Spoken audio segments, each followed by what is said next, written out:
현재 중국에서 시작된 위기는 전 세계의 하늘길을 막고 있습니다. 때문에 해외에서 거주하던 교민들의 본국 귀국에도 큰 차질이 생기고 있죠. 일부 국가들은 자국민의 귀국도 전면적으로 거부하며 극단적인 확산 저지 정책을 펼치기도 합니다. 한국에서 또한 지난달부터 아랍에미리트, 인도, 말레이시아, 파라과이 등의 국가에 거주하는 한국인 유학생, 교민들의 전세기 요청이 청와대 차원 게시판을 통해 끊임없이 올라오고 있지만 재정 부담과 확산 우려 등으로 쉽게 결정을 하지 못하고 있는데요. 그럼에도 한국에서는 조금씩이라도 해외에 있는 교민들의 귀국을 위해 전세기를 동원, 송환해오는 절차를 지속하고 있습니다. 가장 최근 사례는 아프리카 마다가스카르와 유럽 이탈리아에 거주하던 한국의 교민이 전세기를 통해 한국에 귀국한 것이죠. 이를 통해 마다가스카르에서는 총 26명, 이탈리아에서는 총 309명의 우리 국민이 대한민국의 땅을 다시 밟을 수 있었는데요. 마다가스카르 교민의 경우 1인당 126만원, 이탈리아 교민의 경우 1인당 200만원가량의 상당히 높은 가격 부담을 짊어지긴 했지만 흉흉해지는 현지의 분위기와 안심할 수 없는 의료 상황 속에서 하루하루 두려움에 떨던 그들은 한국의 의료 시스템이라는 안전망에 돌아온 것만으로도 다행이라며 안도의 한숨을 내쉬었습니다. 그런데 이렇게 한국이 지금 이 순간에도 세계 곳곳에 흩어져 있는 한국인들을 귀국시키기 위해 각국의 전세기 입항을 요청하고 있는 가운데 당황스럽게도 한국의 전세기 입항을 정중하게 거절하는 국가들이 있습니다. 한국에서 전세기를 보낼 것 없이 자국에서 비용을 전액 부담하여 한국의 교민들을 송환시켜주겠다는 것인데요. 얼마 전 대한민국 정부에서는 모로코 정부에게 우리 국민의 귀국 지원을 위한 전세기 입항을 요청하였습니다. 그런데 모하메드 6세 모로코 국왕은 이것을 거절하며 난데없이 모로코 항공의 국영기를 지원해주겠다 나섰습니다. 50여 명밖에 안 되는 인원을 위해 항공기 한 대를 통째로 지원해준다는 것은 그야말로 파격적인 대우가 아닐 수 없는데요. 외교 소식통에서도 상대국 정부에서 교민 이송에 특별기를 내어주는 것은 이례적이라고 말하며 놀라고 있을 정도죠. 그런데 모로코 국왕이 직접 나서서 이런 특단을 내린 것에는 양 국가가 윈윈할 수 있는 묘수가 숨어 있었습니다. 현재 전 세계적으로 진단키트 등의 의료물자에는 품귀 현상이 발생하고 있으며 그 중에서도 특히 한국의 제품은 일찍이 뛰어난 품질의 평가를 받아 수많은 국가들이 한국의 물자를 공급받기 위한 줄을 서고 있는데요. 모로코는 자국에서 한국의 교민 수송 비용을 전부 부담하는 한이 있어도 한국의 의료물자를 빨리 지원받기를 원한 것이죠. 모로코의 항공사에서 한국의 교민들을 무료로 귀국시킨 다음 돌아오는 비행편에 진단키트 등의 의료물자를 실어오겠다는 것입니다.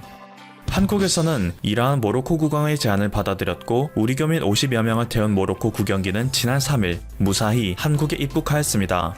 이런 전략을 취한 국가는 모로코뿐만이 아닙니다. 세르비아 역시 지난 2일 주한 세르비아 대사관에서 구입한 한국 의료 장비를 수송하기 위해 특별기를 출발시켰는데요. 이때 이 항공기를 이용하여 한국 교민 5명도 성공적으로 귀국할 수 있었죠. 지난 2월 이스라엘은 한국인 1천여 명의 귀국을 위한 전세기 비용을 이스라엘 당국에서 전액 부담한 바가 있습니다. 하지만 이것은 이전에 이스라엘이 아무런 사전 협의도 없이 한국인에 대한 전면 입국 금지 조치를 취한 것에 대한 사과 표시였기 때문에 최근 발생하고 있는 각 국가들의 우리 교민 송환 지원은 굉장히 이례적인 움직임이라고 볼 수 있죠.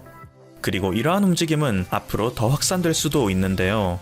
그것은 전 세계적으로 이슈화되고 있는 인공호흡기 품귀 현상 때문입니다. 현재 미국을 비롯한 유럽 등 수많은 지역에서는 판정자를 치료하기 위한 인공호흡기가 절실하지만 충분한 수량이 구비되어 있지 않아 패닉에 빠진 상태입니다. 영국 의사협회에서는 가망이 없는 환자에게는 인공호흡기 사용을 자제하라는 지침을 내리고 있으며 이탈리아는 인구 10만 명당 5개의 호흡기밖에 없는 상황이죠. 프랑스 역시 인구 10만 명당 7개의 호흡기밖에 없어 스페인의 한 언론에서는 지금 당장 현재의 3배 물량의 인공호흡기가 필요하다라며 호소를 하고 있는 상황입니다. 미국에서는 트럼프 대통령이 직접 국방물자 생산법을 발동해 GM과 포드 등의 각자의 공장에서 인공호흡기를 생산하라는 명령을 내릴 정도인데요. 현재 인공호흡기에 대한 대란이 일어나고 있는 근본적인 원인은 그 장비의 비싼 가격에 있습니다. 하나를 생산해내는 데 드는 단가가 너무 비싸기 때문에 각 병원에서는 평소에 많은 물량을 준비해두고 있지 않았던 거죠. 그런데 이런 상황 속에서 한국은 이미 수년 전에 인공호흡기를 저렴하게 만들 수 있는 기술을 개발해냈다는 사실이 알려지고 있습니다. 이는 지난 3일 각종 언론을 통해 알려진 내용인데요. 연세대 강남 세브란스병원 호흡재활센터의 강서훈 교수팀은 2016년 단돈 10만원에서 20만원 선으로 생산해낼 수 있는 간이 인공호흡기를 개발했었다고 합니다. 이는 엠브백에 간단한 기계장치를 연결하여 사람의 손을 빌리지 않고도 호흡을 장기간 보조해줄 수 있는 장치로서 개발자인 강성훈 교수는 만약 이것에 관심 있는 국가가 있다면 기본적인 제작에 도움을 줄 수도 있다라며 전 세계적으로 번지고 있는 인공호흡기 대란을 잠재울 수 있는 가능성을 보여주었죠. 한편 이렇게 대한민국의 위상이 날이 갈수록 커지자 그동안 자국의 의료 물자가 훨씬 뛰어나다며 한국을 다소 무시하는 시선을 보냈던 베트남이 드디어 한국에게 도움의 손길을 요청하였습니다. 지난 3일 베트남의 푹 총리는 한국에 전화를 걸어 베트남은 양국의 협력 동반자 관계를 중시하고 있다. 양국 기업 간 교류 등 경제 분야에서의 지속적인 협력이 이루어져야 한다고 생각한다. 지금까지와 마찬가지로 양국 간에 긴밀히 소통하며 지속적인 협력을 유지하자라고 했는데요. 끝에는 한국의 진단검사는 세계의 모범으로서 국제적인 관심을 받고 있다. 현 위기에 대한 방역 및 임상 분야 협력을 하자. 라며 한국의 도움을 받고자 하는 속내를 보였죠. 중국발 사태가 확산되던 초기 누구보다 빨리 한국인에 대한 무협의 입국 차단을 시행한 것도 모자라 국민들은 이제 한국은 필요 없다라고 외쳤던 베트남이라고는 도저히 생각할 수 없는 태도로 바뀐 것인데요. 그만큼 현재 전 세계의 흐름은 어떻게 해서든 한국이라는 모범국으로부터 지원을 받고자 하는 방향으로 흘러가고 있으며 이 흐름에 탑승하지 못하는 국가들은 세계의 질서에서 소외당하고 있는 현상을 알려드리며 영상을 마칩니다. 지금까지 퍼플튜브였습니다. 여러분의 구독과 좋아요 그리고 알림 설정은 콘텐츠 제작에 큰 힘이 됩니다. 감사합니다. 미국의 유력 일간지 뉴욕타임스가 홍콩 국가보안법 제정으로 인한 불확실성에 홍콩에 거점을 둔 디지털 뉴스 편집국의 일부 인력을 내년에 서울로 이전한다고 밝혔다. 이에 홍콩에 거점을 둔 CNN과 블룸버그 통신 등 많은 주요 언론사들도 홍콩 엑소더스에 동참할지 주목된다. 14일 미 다른 뉴욕타임스가 홍콩 사무실 일부를 서울로 이전한다란 제목의 기사를 내고 중국이 아시아 대도시에서의 이를 차단하려는 노력에 박차를 가함에 따라 회사는 홍콩 소재 디지털 뉴스 운영을 한국 서울로 이전할 것이라고 밝혔다. 영국의 식민지였던 홍콩은 지난 수십 년 동안 외국 기업에 대한 도시의 개방성, 중국 본토와 근접한 지리, 자유로운 언론의 풍부한 전통에 이끌려온 영어 뉴스 매체의 아시아 허브가 되어왔다. 그러나 지난 6월 중국 정부가 통과시킨 지나치게 광범위한 홍콩 보안법은 영내 반정부와 민주화 세력을 견제하기 위한 것으로 언론 조직을 혼란에 빠뜨리고 있으며 아시아 언론계의 중심지로 홍콩의 전망에 대한 불확실성을 조성하고 있다. 고 신문은 꼬집었다. 신문은 중국 본토에서는 흔하지만 홍콩에서는 일부 기자들만 어려움을 겪은 바 있는 취업 허가증 확보 문제에 직면해 있다고도 했다. 홍콩이 중국의 강화된 통치하에 새로운 시대를 맞이하고 있는 가운데 이 편집자들은 아시아 지역에 추가적인 운영 거점이 필요하다고 판단했다는 것이다. 신문의 국제 기사 보도와 운영을 총괄하는 편집자와 경영진은 이날 직원들에게 보낸 공지에서 중국의 지나치게 광범위한 새로운 국가보안법이 우리의 운영과 저널리즘에 어떤 의미를 부여할지에 대해 많은 불확실성이 생겼다. 우리는 비상계획을 세우고 영내를 중심으로 편집 인력을 다변화하기 시작해야 한다는 것이 현명하다고 생각한다고 썼다. 이 다음 내년에 서울에 디지털 뉴스 부편집국을 마련하고 홍콩 인력의 3분의 1 정도를 서울로 보낼 계획이다. 홍콩 지사는 신문의 24시간 보도 체계에 중요한 역할을 맡아왔는데 뉴욕 본사와 런던 지사 직원들이 퇴근하면 홍콩 지사가 기사를 커버하는 방식이다. 회사는 홍콩 사무실에 계속해서 대다수의 인력을 두고 중국 본토와 홍콩 취재를 계속해 나갈 것이라고 밝혔다. 홍콩에 거주하고 있는 이 신문 해외판 인쇄팀은 현지에 남는다. 광고와 마케팅 부서 직원들도 홍콩에 남는다는 전언이다. 이들은 이번 사무실 이전을 미국 언론기관의 중대한 전환점으로 표현했다. 중국이 홍콩의 안보를 수호하겠다고 이달 초 제정한 홍콩 보안법은 크게 분리 독립, 전복, 테러, 외국 세력과 유착 혐의로 나뉜다.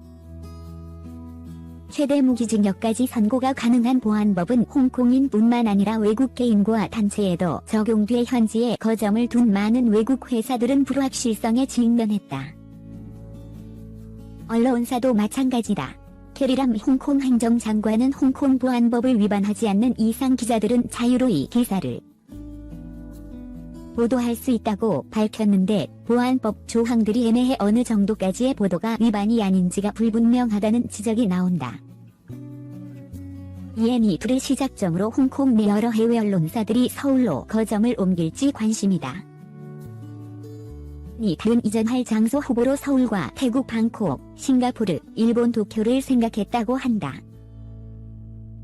한국은 다른 이유들 중에서도 외국 기업의 친절하고 언론의 독립성이 보장되며 몇몇 주요 아시아 뉴스 기사에서 중심적인 역할을 해왔기에 매력적이었다는 설명이다. 복수의 소식통은 신문에 홍콩에 많은 인력을 둔 CNN과 블룸버그 통신은 아직 홍콩을 떠날 계획이 없으며 다만 상황을 지켜보고 있다고 알렸다. 우리나라 언론이 세계에서 42번째로 자유롭다는 평가가 나왔다.